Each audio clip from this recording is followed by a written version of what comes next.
Nesse vídeo, eu e meu grupo fizemos dois experimentos, um sobre momento linear e impulso e outro sobre colisão elástica e inelástica. Começando com o do momento linear, o objetivo era verificar experimentalmente a relação entre impulso e a variação do momento linear. O arranjo experimental consistia num trilho de aço Pasco inclinado, um carrinho dinâmico, uma borracha de colisão, um sensor de movimento e um sensor de força Pasco e interface Airlink. Basicamente, o procedimento era posicionar o carrinho sobre o trilho inclinado já demarcado em centímetros, com uma certa distância do sensor de força. Depois, sempre lembrando de reiniciar o sensor de força para que não haja alterações no resultado final, a gente colocava o Pasco para gravar e com cuidado soltava o carrinho. E assim, devido à inclinação do trilho, o carrinho percorreria sobre ele até colidir com o sensor de força. Feito isso, bastava coletar os dados gerados pelo Pasco. Então ele nos dava dois gráficos, um força em função do tempo e o outro da velocidade em função do tempo. E o comportamento seria assim como está sendo apresentado na imagem. Então observa-se que no gráfico da esquerda é possível coletar o valor do impulso, já que a sua fórmula é a integral da força vezes o tempo, então bastava a gente calcular a área da região demarcada, a área do gráfico. E no segundo gráfico os dados foram coletados pelo sensor de movimento Pasco, então a gente conseguiu determinar a velocidade do carrinho em cada ponto do movimento. A gente também alterou a massa do carrinho 3 vezes, sendo a primeira vez com nenhuma placa de peso, a segunda vez com uma placa de peso e a terceira vez com 2 placas de peso. Isso com o objetivo de observar o que a alteração da massa do carrinho pode alterar também nos dados coletados, considerando ser o mesmo procedimento. Ou seja, nessas 3 vezes a gente continuou posicionando o carrinho na mesma demarcação de 20 centímetros do trilho, além de termos mantido também a mesma inclinação do trilho. A gente também teve que repetir esse mesmo procedimento 3 vezes para cada peso diferente do carrinho, para chegar num valor mais coeso e mais próximo da realidade. Agora o Domênico vai falar um pouco mais sobre os dados coletados e dos cálculos feitos. Após a obtenção dos valores de impulso pelos dois métodos,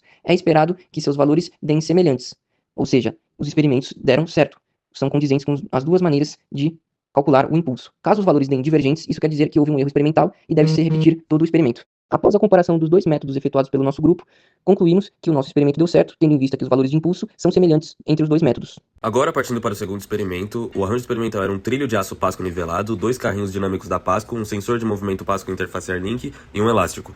O objetivo é, através da colisão entre 2 carrinhos, aplicar o princípio da conservação do momento linear em colisões e diferenciar colisões elásticas e inelásticas a partir da análise da energia cinética do sistema.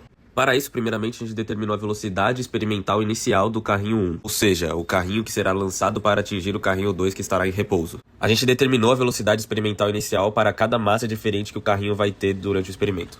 O segundo passo já era colocar o carrinho 2 em repouso a 10 centímetros do carrinho 1.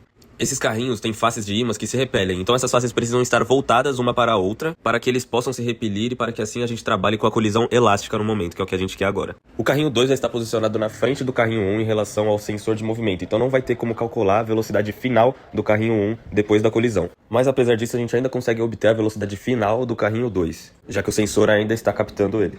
Então mesmo sem a gente conseguir chegar na velocidade final do carrinho 1 experimentalmente, com todos os dados que a gente obteve até agora, aplicando a equação da conservação do movimento linear, a gente ainda pode chegar na velocidade final do carrinho 1. Isso porque a gente já tem os dados das massas dos dois carrinhos, a gente já coletou a velocidade inicial do carrinho 1, a velocidade inicial do carrinho 2 é 0, já que ele está em repouso, e a velocidade final dele a gente ainda vai coletar utilizando as ferramentas do Pasco. Ou seja, vai sobrar apenas a velocidade final do carrinho 1 como incógnita que a gente consegue descobrir calculando. Essa imagem mostra os dados coletados e os cálculos que fizemos para essa colisão elástica. Então a gente utilizou duas massas diferentes para o carrinho 1, uma de 261,57 gramas e outra de 260,94 gramas, e para cada uma a gente coletou a velocidade inicial do carrinho 1 dada pelo Pasco. A gente coletou 3 valores diferentes para a velocidade para cada massa para que a gente pudesse fazer a média e assim chegar num valor mais coeso com a realidade. Feito isso, a gente coletava os valores da velocidade final do carrinho 2 para cada massa diferente do carrinho 1, então a gente chega em 2 valores diferentes. Visando também chegar a um resultado mais coeso, a gente fez o mesmo procedimento 3 vezes para cada massa diferente do carrinho 1 para a gente calcular a média final do carrinho 2, da velocidade do carrinho 2. Com todos esses dados coletados, bastava aplicá-los na fórmula que a gente conseguia chegar na velocidade final do carrinho 1 para cada massa diferente do mesmo. Agora, partindo para a colisão perfeitamente inelástica, o procedimento do experimento será semelhante, mas dessa vez não haverá mudança de massas de nenhum carrinho.